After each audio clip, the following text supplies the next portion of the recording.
Bismillahirrahmanirrahim. Assalamualaikum warahmatullahi wabarakatuh. Innal hamdalillah nahmaduhu wa nasta'inuhu wa nastaghfiruh wa na'udzu billahi min sururi anfusina wa min sayyiati a'malina may yahdihillahu fala mudhillalah wa may yudlilhu fala hadiyalah.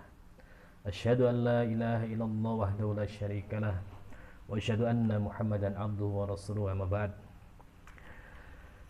Para muslimah pecinta Al-Quran, ya semoga rahmat Allah Subhanahu wa taala. Alhamdulillah, kita ucapkan syukur yang amat banyak kepada Allah Subhanahu wa taala yang di tengah bala, ya di tengah masa pandemi seperti ini kita masih dimudahkan untuk menuntut ilmu walaupun dengan cara online. Nah, insyaallah kita juga berupaya bahwasanya yang kita lakukan adalah termasuk terhitung dalam amalan-amalan soleh, jalan-jalan ketakwaan kepada Allah Subhanahu wa taala, dan berharap mendapatkan ridho dan pahalanya. Kaum muslimah dimanapun berada, ya terkhusus di kajian online, ya kajian online dari muslim pecinta Al-Quran, muslimah pecinta Al-Quran Boyolali, Masya Allah ya, namanya muslimah pecinta Al-Quran. Nah, ini nama yang sangat indah sekali ya. Kecintaan seseorang kepada orang lain, ya itu hal yang tabiah, dimaklumi. Namun kecintaan yang mendatangkan, yang menghasilkan kedekatan kita kepada Rabbul Alamin, ya, ini kecintaan yang berpahala ya. Salah satunya adalah kecintaan kita terhadap Al-Quran. Masya Allah ya.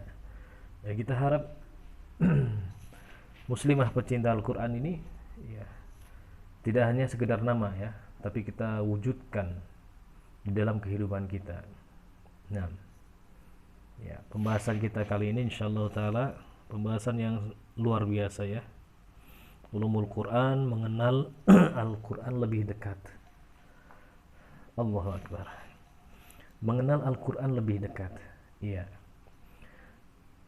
Banyak sekali orang yang sudah tahu Al-Quran, ya.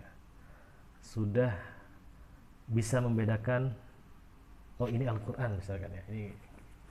Ini Al-Quran gitu. Sudah tahu. Kalau ini bukan Al-Quran ya, ini buku tulis, ini Al-Quran ya, itu bukan Al-Quran. Nah, tapi pernahkah kita terbetik ya di pikiran kita ketika mungkin putra putri kita, anak-anak kita, saudara-saudara kita bertanya, apa itu Al-Quran? Nah, apa itu Al-Quran? Sebagian menjawab Al-Quran adalah kitabullah. Sebagian menjawab adalah Al-Quran adalah kitab sucinya orang Islam. Nah, dan jawaban-jawaban yang semisal dengan itu.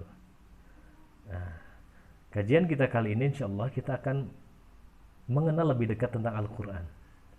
Bahwasanya Al-Quran ini tidak hanya sekedar kitabullah saja. Maksudnya pernyataan itu benar, tapi kita akan sempurnakan insyaallah taala. Dan lebih dalam lagi, sebenarnya bagaimana sih proses Al-Quran ini turun ya? Karena kalau kita sepakati bahwasanya Al-Quran adalah wahyu, kalamullah. Lantas bagaimana mungkin Al-Quran ini tiba-tiba ada di tangan kita seperti ini dan kita bisa membacanya? Tentunya ada proses di situ. Ada proses turunnya wahyu Al-Quran sampai kita bisa membacanya ya di tangan kita. Nah, ini proses yang luar biasa yang hendaknya seorang pencinta Al-Quran, bahkan kaum muslimin ya, mengetahui tentang hal tersebut ya. Kalau kita cinta tanah air pun kita diajarkan bagaimana proses negara kita terbentuk ya, dari masa penjajahan, kemerdekaan, sampai muncullah kepemerintahan dan seterusnya sampai hari ini diajarkan kepada anak-anak kita.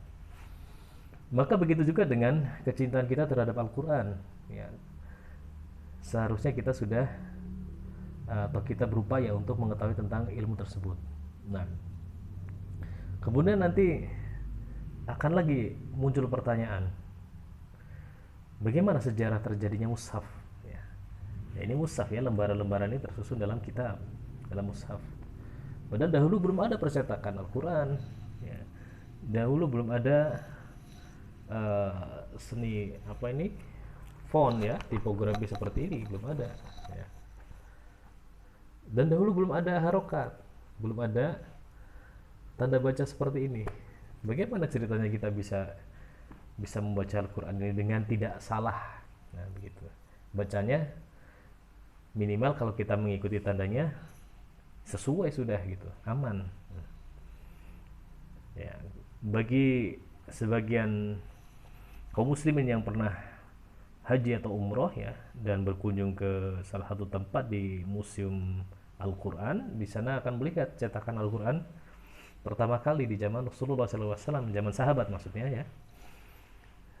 Ya kita jamin nggak ada yang bisa membaca. Nah itu bagaimana sih prosesnya mushaf yang dulu ditulis oleh para sahabat Zaid bin Sabit ya sampai kepada kita sehingga bisa terbaca. Nah ini juga kita akan bahas insyaallah taala. Dan juga ada hal-hal yang menarik, yang harus kita ketahui tapi jarang sekali dibahas tentang Al-Quran. Dan hal-hal yang menarik inilah yang di situ diharapkan ketika kita mengkaji akan menimbulkan kecintaan yang dalam terhadap Al-Quran. Lantas kalau kita sudah jatuh cinta terhadap sesuatu, apalagi Al-Quran, maka kita tidak akan merasa atau apa namanya, ketika kita berlama-lama berinteraksi dengan Al-Quran itu betah berlama-lama ya. Bahkan ketika ditinggal sedetik saja karena saking cintanya kita akan mencari ya. Akhirnya kecintaan yang sangat dalam. Nah, maka insyaallah taala kita akan mulai bahas satu persatu dalam kajian kita kali ini. Ini sekedar mukadimah. Nanti selanjutnya kita akan sambung di sesi berikutnya. Barakallahu fikum.